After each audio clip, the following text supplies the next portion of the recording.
Hola, si resolvemos ahora el problema 9, que nos dice que dos cargas puntuales negativas iguales de menos 10 a la menos 3 microcoulombios se encuentran sobre el eje de abscisas y separadas una distancia de 20 centímetros.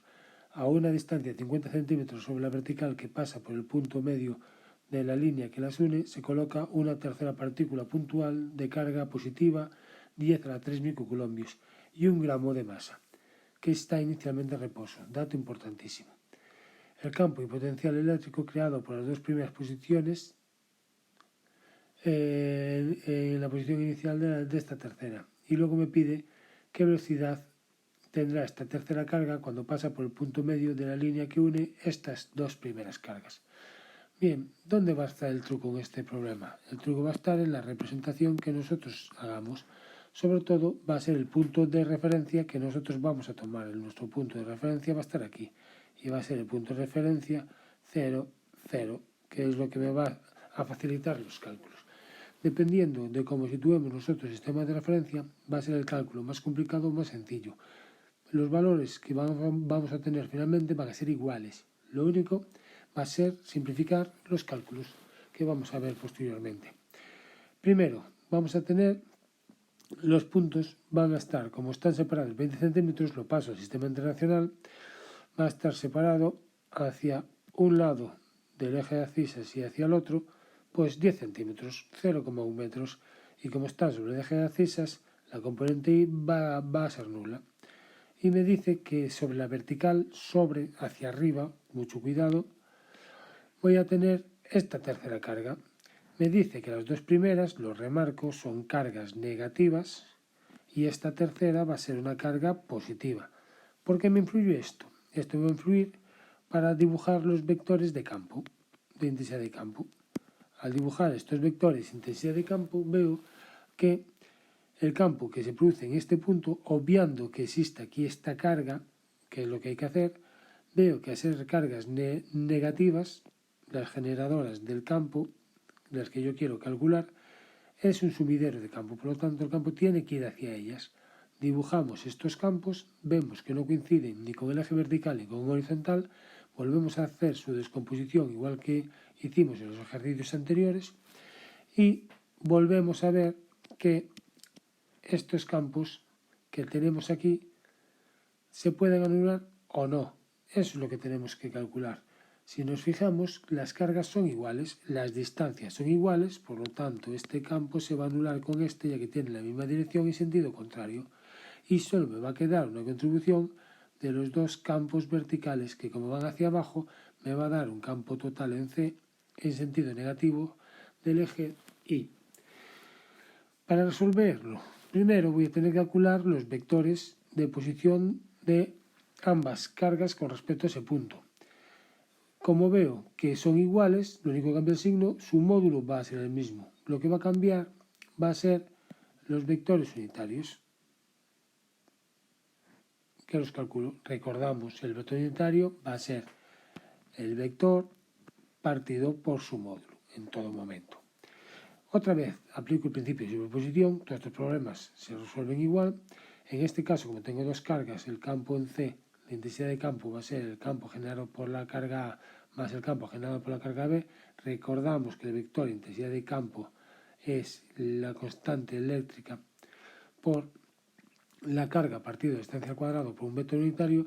Y recordamos también que la suma de potenciales, en este caso el potencial va a ser la carga partido de distancia por la constante eléctrica. Entonces, si resolvemos para el apartado A, tenemos que calcular el campo que genera A sobre el punto C y el campo que genera B sobre el punto C. Sustituimos los datos de cada uno, obtenemos, mucho cuidado con los signos, ¿vale? Que me habla de cargas negativas, es importante. Obtenemos que vemos que los vectores unitarios de la componente horizontal son iguales en valor, pero tienen diferente signo, por lo tanto se me van a anular, como predijimos en el dibujo, y solo va a haber una contribución igual en el eje vertical. Pero como tenemos estas dos cargas que son negativas, esta contribución va a ser hacia abajo. Por lo tanto, acabo de demostrar el valor de el vector intensidad de campo en el punto C generado por las cargas A y B, como les llamamos, y va hacia abajo del eje vertical. Como no me especifica si tengo que expresarlo en módulo o en vector, pues calculo el módulo. Y mucho cuidado, los módulos de los vectores siempre son positivos. Por lo tanto, al calcular el módulo no puedo poner aquí un signo. Mucho cuidado. Y otra vez, importante especificar las unidades en Newton por Coulombio. Para calcular en potencial en C, aplicando la ecuación que vimos antes, sustituyendo datos, vemos que va a ser prácticamente una doble contribución. Y voy a tener que ahora el potencial va a ser negativo, ya que voy a tener las dos cargas con valor negativo, que es lo que me da este potencial. Si ahora calculamos esa velocidad, tengo que especificar que es importantísimo que la fuerza eléctrica es conservativa. Por lo tanto, una fuerza que sea conservativa lo que me va a conservar va a ser la energía mecánica, ya que la energía total siempre se conserva. Esta energía mecánica va a tener componente cinética y componente potencial, que se van a mantener constantes en su suma.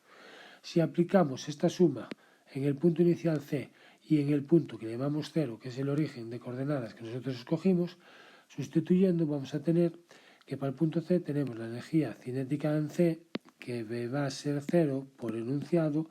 La velocidad en C me dice que van a ser 0 metros por segundo a la menos 1, y solo voy a tener contribución del potencial. ¿Qué necesito en este caso? Voy a necesitar calcular el potencial en D, ya que el potencial en C ya lo calculé en el apartado anterior. Aplico el principio de superposición en el punto D para las nuevas distancias. Ahora en el punto 0, mejor dicho, las distancias, como podemos ver en el dibujo, en este caso van a ser 0,1 metro, que sería la distancia de aquí a aquí, que serían 0,1 metro en ambos casos. Por lo tanto, sustituyendo esta distancia nueva, me da un potencial de menos 180 voltios. Por lo tanto, llevando este potencial a la ecuación, vamos a tener que la carga que vamos a trasladar ahora va a ser en el sistema internacional 10 a la menos 9, que es la carga que hay situada en el punto C. Recordamos, 10 a la menos 3 microcoulombios, sistema internacional en coulombios, y sustituimos en este caso el potencial en C. Luego lo dejamos en función de la velocidad que va a pasar por el origen de coordenadas, sustituimos el potencial en D y operando tenemos que esta velocidad va a tener un valor de 0,0170 metros por segundo. Pero mucho cuidado, ya que la velocidad es un vector y tengo que especificar hacia dónde va esta velocidad. Por lo tanto, si nos vemos en la representación, vemos en este caso que la carga que tenía en principio aquí va a ir hacia abajo. Va a partir de una velocidad 0 y va a pasar por el punto 0 con una velocidad de 0,10017 metros por segundo. Pero la dirección que va a llevar va a ser hacia abajo, ya que como no hay ninguna fuerza que actúe horizontalmente, esta dirección va a ir en menos j, que es lo que tengo que deducir. Por lo tanto, aplicándolo voy a tener que esta velocidad va a ir en la dirección del eje vertical y va a ir hacia abajo. Por lo tanto, tengo que incorporarle aquí el signo negativo.